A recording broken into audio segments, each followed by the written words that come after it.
আসন্ন পটিয়া উপজেলা পরিষদ নির্বাচনে জনগণের মনোনীত চেয়ারম্যান পদপ্রার্থী বঙ্গবন্ধু আদর্শের পরিচ্ছন্ন রাজনৈতিক কর্মী, অসাম্প্রদায়িক ধর্মীয় মূল্যবোধে বিশ্বাসী ও পটিয়া পৌরসভার সাবেক দুইবারের সফল মেয়র হাজী মোহাম্মদ হারুনুর রশিদকে আনারস মার্কায় ভোট দিয়ে পটিয়া উপজেলাবাসীর সেবা করার সুযোগ দিন।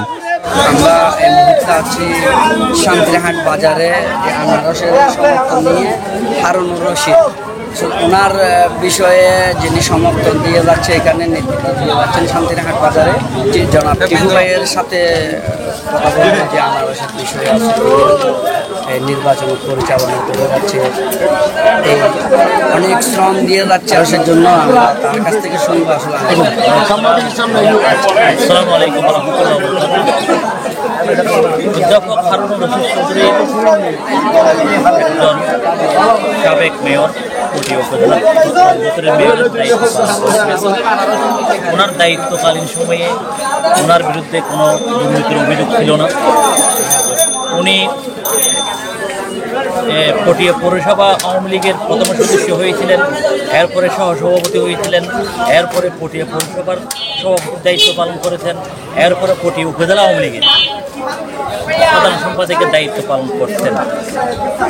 ওনার যে সাংগঠনিক দক্ষতা এবং দলের প্রতি যে কন্ট্রিবিউশন, সেই জন্য দলের নেতাকর্মীরা ওনার প্রতি আস্থাশীল।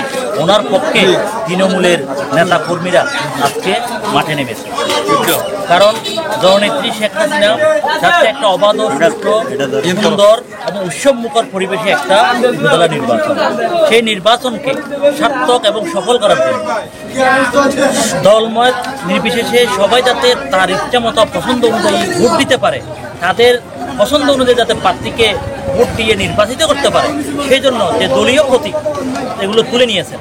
এবং সরকার থেকে বলা হয়েছে দলীয় নেতাকর্মীরা শুধু বাংলাদেশের জনসাধারণ দলমত নির্বিশেষে সবাই যাকে পছন্দ করবে এবং তাকে নির্বাচিত করতে পারে মতো আমরা প্রতীক তুলে নিয়েছি।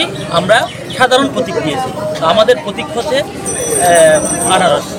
তো আমরা যেটা বলতে চাচ্ছি, পটিয়ার সাধারণ মানুষের মধ্যে হারুন সাহেবের যথেষ্ট গ্রহণযোগ্যতা আছে। উনি একজন শিক্ষিত, মার্জিত এবং সর্বমহলের কাছে উনি একজন পরিচিত ব্যক্তি হিসেবে আছে।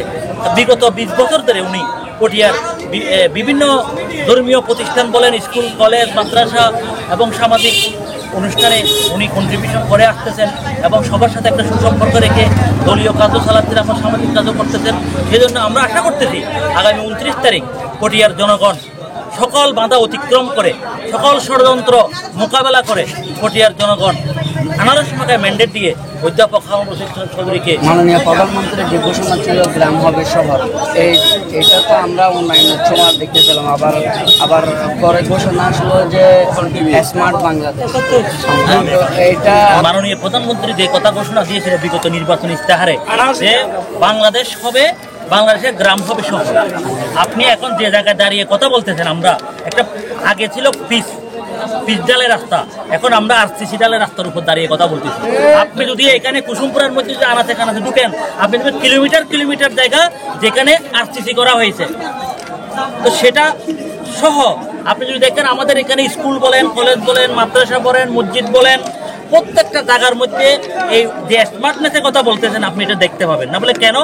আজকে প্রতিটি উপজেলার মধ্যে একটা মডেল মসজিদ করা হয়েছে। বাংলাদেশের 560টি মডেল মসজিদ করা হয়েছে, যেটা পৃথিবীর ইতিহাসে কোনো সরকার প্রদান করে নাই। শুধুমাত্র একমাত্র বাংলাদেশের প্রধানমন্ত্রী জননেত্রী শেখ হাসিনা বিশ্বের মধ্যে রোল মডেল হিসেবে পরিচিত পেয়েছে। তিনি সারা বাংলাদেশের 560টি মডেল মসজিদ নির্মাণ করেছেন। শুধু মসজিদ না, সেটার মধ্যে আপনার গবেষণা করা হবে ইসলামের উপর। বিভিন্ন বই, যে কিতাব, যা কোরআন যা আছে, তার গবেষকরা এটা কি করবে, এটা গবেষণা করবে এবং ইসলামের যে মর্মবাণী মানুষের কাছে প্রচার করবে, সেরকম একটা জিনিস করা হয়েছে। ঠিক একইভাবে আজকে আমরা অনলাইনে সব কিছু করতেছি, যেটা আপনি অনলাইনে প্রচার করতেছেন। আমাদের সমস্ত সেবা সরকার একদম অনলাইনে চলে যাচ্ছে, পেপারলেস করা হয়েছে, যেখানে কোনো পেপারের দরকার নাই। আপনি টিপ দিবেন, আপনি কথা বলবেন, আপনি সিগনেচার করবেন, কোনো কাগজ লাগবে না।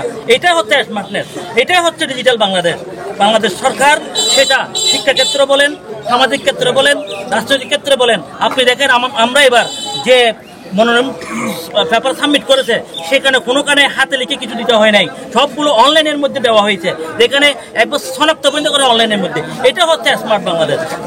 দেখেন, আপনারা তো সাংবাদিক মানুষ, আপনারা তো পটিয়ার এলাকায় ঘুরবেন বা দেখবেন, আমাদের এখানে ইউনিয়ন পরিষদের মেম্বার অথবা চেয়ারম্যান হলে এরকম লোকজন হয়।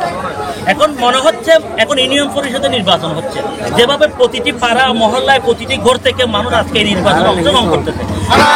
আমি যে কথা বলতে চাই, 30 তারিখ আমাদের